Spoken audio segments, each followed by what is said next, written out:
నమస్కారం ఈటీవీ 360కు స్వాగతం. ముందుగా ప్రధాన అంశాలు. పోర్టులు, హైవేలు, కారిడార్లతో ఏపీ అభివృద్ధికి అవకాశాలు. నీతి ఆయోగ్ సహకారం కోరిన సీఎం చంద్రబాబు. మంత్రుల మధ్య పోటీ కోసమే ఫైళ్ల క్లియరెన్స్ ర్యాంకులు.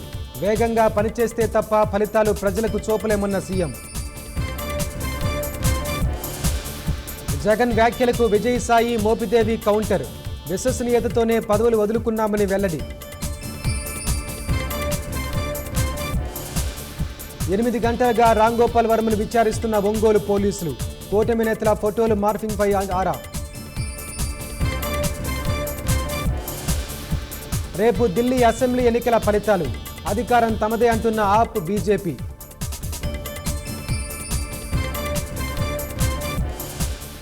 ఈ నెల 10 నుంచి ఫ్రాన్స్, అమెరికాలో ప్రధాని పర్యటన. 13న ట్రంప్తో భేటీ అయ్యే అవకాశం. జమ్మూ కాశ్మీర్లో 7 ఉగ్రవాదులు హతం. చొరబాటుకి ఎత్తించిన వారిని మట్టుబెట్టిన సైన్యం.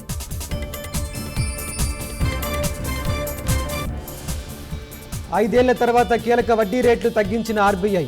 గృహ, వాహన రుణాలు దిగివచ్చే అవకాశం.